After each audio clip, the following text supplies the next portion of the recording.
வணக்கம் ஃப்ரெண்ட்ஸ், நான் உங்களுமா எல்லோரும் எப்படி இருக்கீங்க? உங்களுக்காக இன்றைக்கி ஒரு சூப்பரான ரெசிபி கொண்டு வந்திருக்கேன். என்னென்னு கேட்டிங்களா, நான் அதை தான் பன்னீர் பட்டர் மசாலா.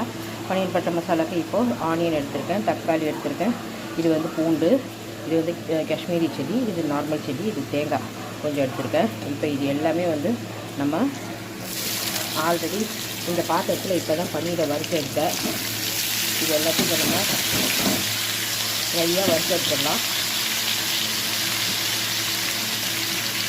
இதோடய வந்து பொட்டுக்கடலை, அதுக்கப்புறம் சீரகம், அதுக்கப்புறம் கசகசாய், சோம்பு இதனால ஆட் பண்ணிக்கலாம்.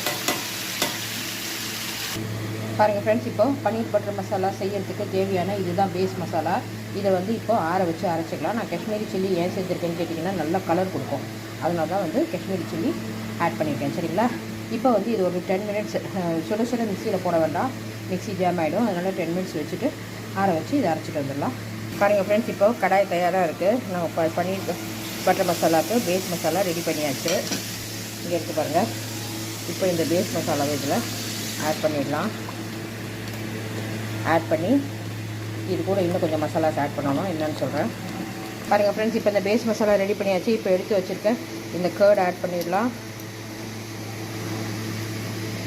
பாருங்கள் ஃப்ரெண்ட்ஸ், இது வீட்டில் அரைச்ச கரம் மசாலா, வீட்டில் அரைச்ச மிளகாய்த்தூள் ரெண்டுமே இப்போ நான் ஆட் பண்ணிடுறேன். ஆட் பண்ணி இப்போ வந்து இது நல்லா அந்த பச்சை வாசனை போகிற, அதாவது பச்சை வாசனைன்றது மிளகாய்த்தூள் நம்ம இப்போ சேர்த்துருக்கோம் இல்லையா, அதோடதும் கரம் மசாலாவோடதும் தான் அந்த பச்சை வாசனை. மற்றபடி இந்த காய்கறிகள் நம்ம சேர்த்துருக்கோம் இல்லையா, வெங்காயம், தக்காளி, அதுக்கப்புறம் வந்து தேங்காய், இதோட பச்சை வாசனைலாம் எப்போயோ போயாச்சு, நம்ம வதக்கிட்டு தான் சேர்த்துருக்கோம். சரிங்களா? அதனால் இப்போ வந்து இது ஒரு 10 மினிட்ஸ் அப்படியே க்ளோஸ் பண்ணி வச்சிடலாம்.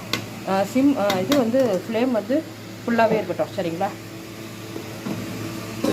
பாருங்கள் ஃப்ரெண்ட்ஸ், இப்போ இந்த பன்னீர் பட்டர் மசாலாவுக்கு இந்த பேஸ் மசாலா நல்லா கொதிக்க ஆரம்பிச்சிருச்சு. இப்போ இது நல்லா கொதித்து ஊற்றின அந்த ஆயிலு, கீ எல்லாமே மேலே வரணும். சரிங்களா? அதுக்கு ஒரு 10 மினிட்ஸ் ஆகும். பாருங்கள் ஃப்ரெண்ட்ஸ், இப்போது இந்த பன்னீர் பட்டர் மசாலா இப்போ தெரியுதுங்களா, நம்ம ஊற்றின எண்ணெய்லாம் அப்படியே பிரிஞ்சு வருது பாருங்கள். இதுதான் வந்து பர்ஃபெக்ட் கன்சிஸ்டன்சி. நம்ம வந்து காஷ்மீரி சில்லி சேர்த்ததால் கலர் நல்லா வருது. இந்த ஸ்டேஜில் வந்து வறுத்து வச்சுருக்க இந்த பன்னீர் பீசஸை இதில் ஆட் பண்ணிடலாம். ஆட் பண்ணி ரொம்ப கலரக்கூடாது, அப்படி லைட்டாக அப்படி எடுத்து அப்படி இது பண்ணி விட்டால் இது ஸ்ப்ரெட் ஆகிடும்.